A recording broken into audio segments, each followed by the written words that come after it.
Hi, welcome to the channel. Today is the second day of 14th chapter, that is, But What If I Fail? Let's start. The moment they knew. As I reviewed thousands of pages of survey data and made countless follow up calls, I learned to ask people if the decision to start their business had been worth it.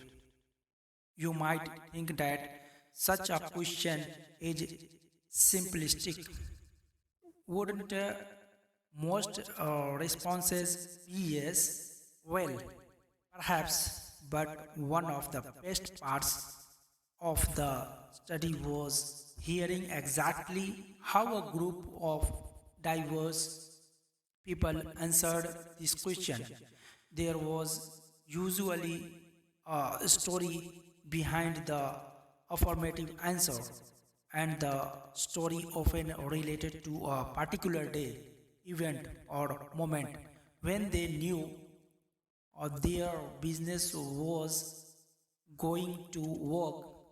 As we come to the end of this journey, I thought you should hear from a few of them directly. Gary Lev, book your award, Fairfax, Virginia.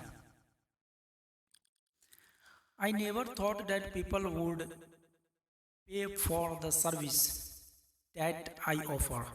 So, the very first time I received a check in payment for services from my very first client, it hit me like a ton of bricks. There's really money off the table here. And when I saw a letter from that very first customer published in a magazine recommending my service, I realized that there was both appreciation and demand for what I was offering. Karen Starr, Hazel Tree Interiors, Akron, Ohio. Even with our excellent credit history, 2010 was a bad time in banking to ask for me. We didn't need much, but we couldn't swing it completely on our own. My husband John and I needed a small credit line to lease the building where we plan to house our interior design and framing business. Unfortunately, the bank said no.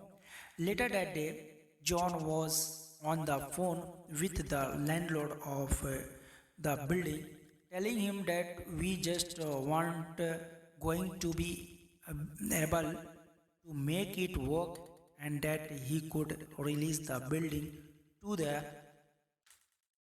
other interested party. As I heard him saying those words on the phone, I had an incredible surge of hope, and I remember shouting, John, no, we have to give it another shot.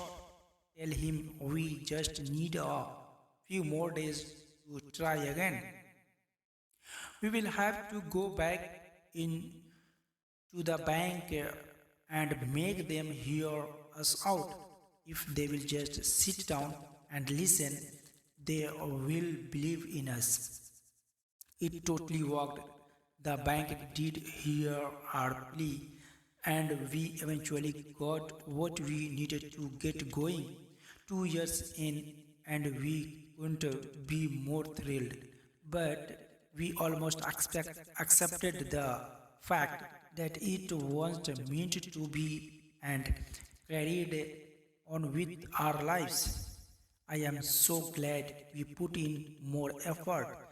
It meant everything to us to give it one more passionate play.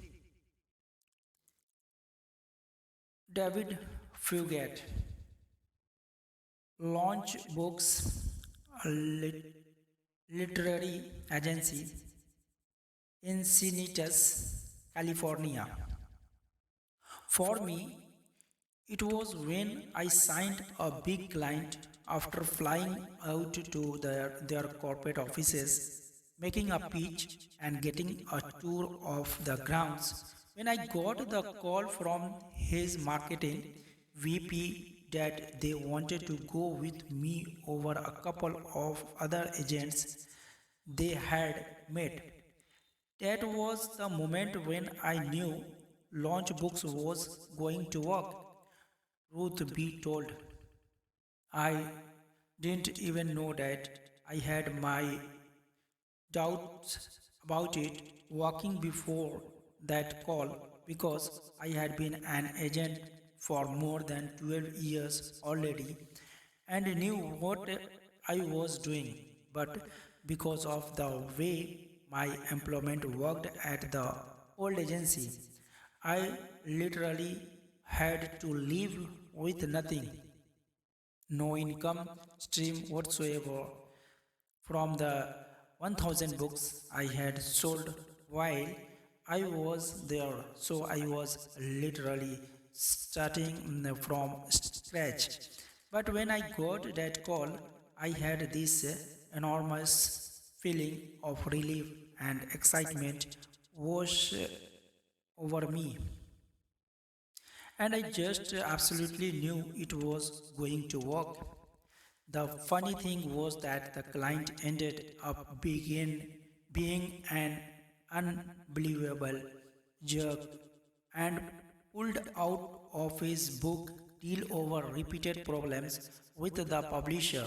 He didn't like a mock cover that they put together and their preference that he actually follow the proposal we had sent them for the content. So rather than trying to work anything out, he just decided to decided the publisher didn't get it and pulled out. Then a little while later, he had his assistant send me a termination letter without so much as a conversation. Even though I had managed to generate a decent offer for what was a brutally difficult book to sell, it didn't matter. Tough. I still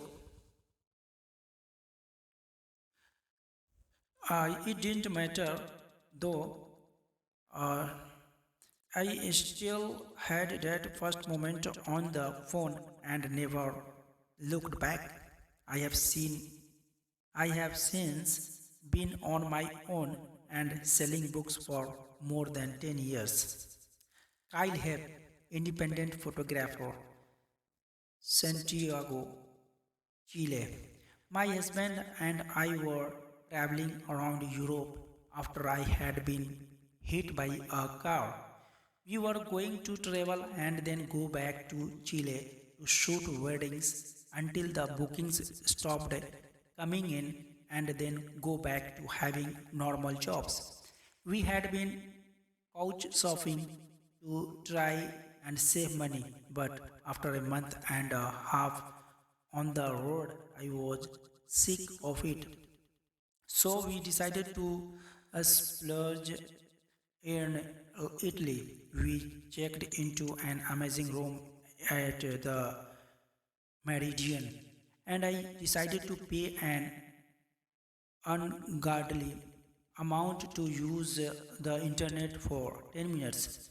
And that was when I saw the email.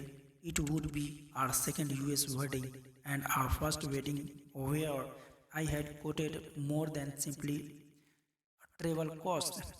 The bride had decided to hire us and she was going with our biggest package over $5,000. I freaked out. I called my mom and then I called my dad,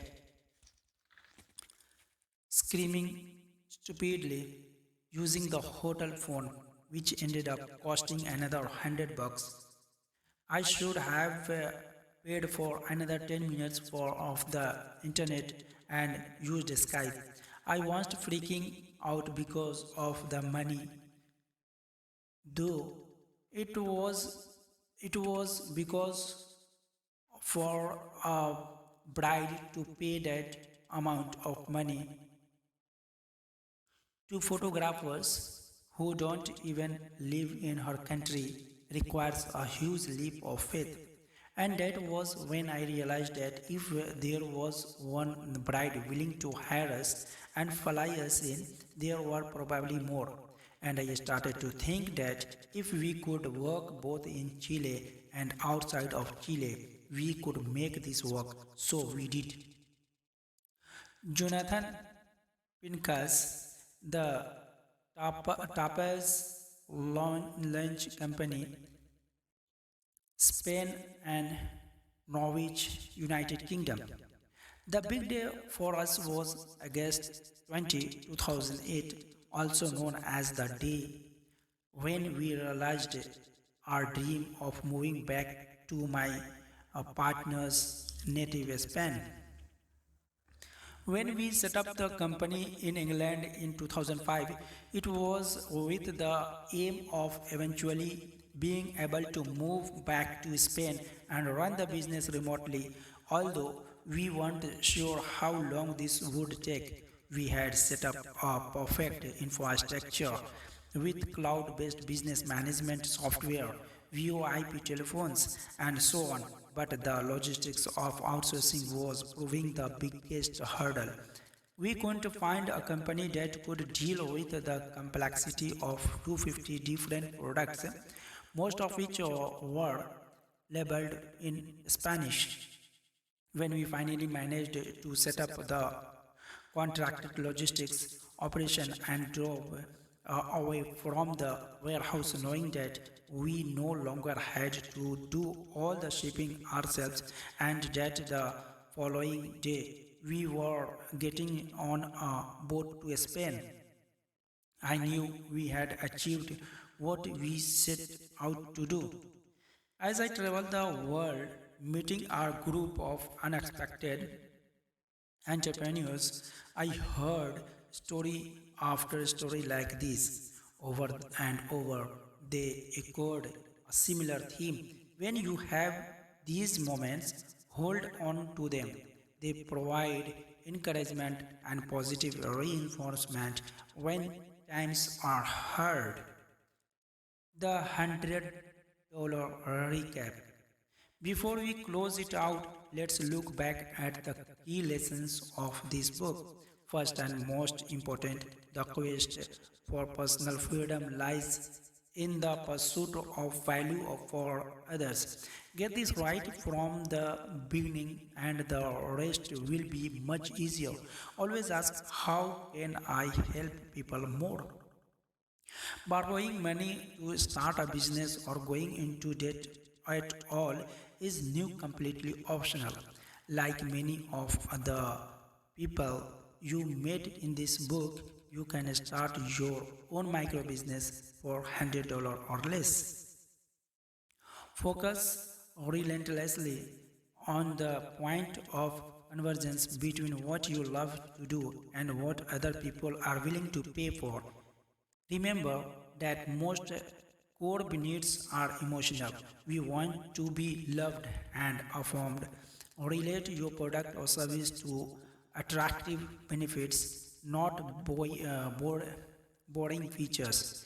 If you are good at one thing, you are probably good at something else. Use the process of skill transformation to think about all the things you are good at, not just the obvious ones. Find out what people want and find a way to give it to them. Give them the fish. There is no consulting school. You can set up your shop and charge for specialized help immediately. Just remember to offer something specific and provide an easy way to get paid. Some business models are easier than others to start on a budget. Unless you have a compelling reason to do something different, think about how you can participate in the knowledge economy. Action beats planning. Use the one page business plan and other quick start guides to get underway without waiting. Crafting an offer, hustling, and producing a launch event, event will generate much greater results than simply releasing your product or service to the world with no fanfare. The first $1.26 is the hardest, so find a way to get to your first sale as quickly as possible. Then work on improving the things that are working while ignoring the things that aren't. By franchising yourself through partnerships, outsourcing, or creating a different business, you are in more than one place at the same time. Decide for yourself what kind of business you would like to build. There's nothing wrong with deliberately staying small. Many of the subjects of our stories did exactly that or scaling up in the right way. It only gets better as you go along. When we last left off, Jamestown Coffee Company was opening for the business in Lexington, South Carolina. Owner James Crick had moved south from Seattle and kicked things off. What happened? What happened next? Did a flood of loyal visitors show up right away? Not exactly. It was tough start settling into a community not familiar with specialty coffee.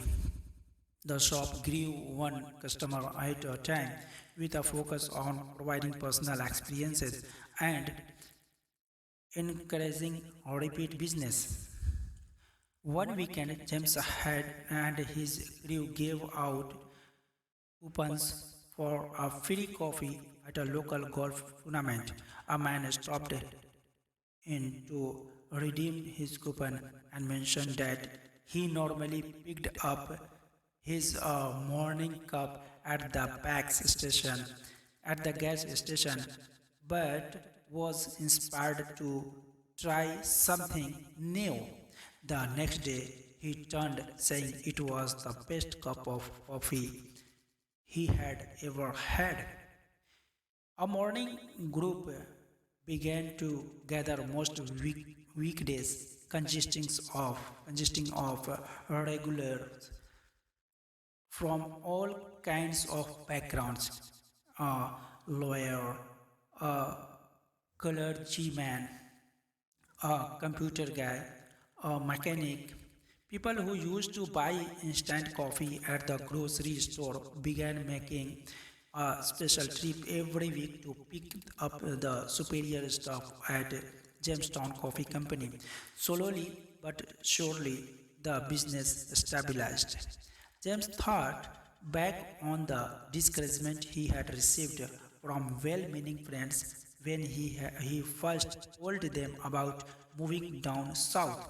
You can't start a business during a recession, they said. You can't move across the country without a job. Most small businesses fail within 1 year.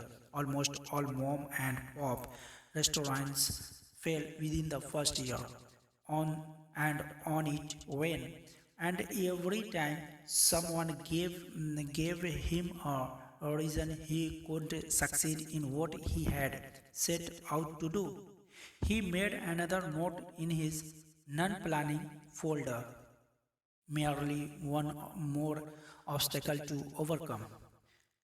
Elsewhere, Jane and Omar continued making their maps in Columbus, Ohio, expanding the wholesale accounts in addition to the direct sales with which they started. They were featured recently in an Expedia commercial and are thinking about opening up a boutique travel store as part of the next adventure. Carol Geza and Adam Baker produced two other mega sales each one bringing in six figures per day of themselves and their affiliates. I asked for their help in producing the launch for this book. Just as soon as they finished carrying the bags of cash to the bank, Brandon years was planning a family move to Malaysia. The business now brings in over $50,000 a month. Benny Lewis was still language hacking his way around the world, moving to Istanbul for a crash course in Turkish. Next up, a planned attempt at learning Mandarin Chinese in Taiwan. The Mondo Biondo course started by Andrea Sciarra and Jane Lehman has served more than 5,000 participants, producing $5 lakh in revenue for the two partners. Breed Kelly's $1,20,000 ebook has become a $1,60,000 ebook. His wife continues to stay at home with the kids and they are now completely debt free. Perhaps most important lesson arrived in an email from Emily Cavalier, who had recently left a high paying job in Manhattan to pursue mouth of the border, a tour and events business focused on ethnic foods. I asked her how often she still felt motivated to go eat alone, and she told me every single day the greatest benefit has been going to bed just as excited as if not more excited than when I woke up. I get to work day in, day out on something that fully engages me and elicits not just my passions but the passion of tons of other people too. Yes, like Emily and everyone else in this book, you can do this too. You aren't alone out there. Sure, you can learn through failure, and most likely you will have at least one false start on the road or to freedom. But failure is overrated. Who says you will fail? You can just as easily succeed. You can apply the lessons from these stories and create the new life you want. Ready? Key points. Advice can be helpful, but you can also just step out and take a big leap. Don't wait for someone to give you permission. More than competition or other external factors, the biggest battle is against our own fear and inertia. Thankfully, this also means we are in complete control of managing it. When you have a success or a moment you knew, story, hold on to it. These experiences are powerful and will help you later if times get hard. The most important lesson in the whole book, don't waste your time living someone else's life. And thus, today is the end of the 14th chapter. We will start Coda the next session. If you are new on the channel, subscribe the channel and press bell icon so that you will get notification about new video upload. Don't forget to like and share. Thank you so much.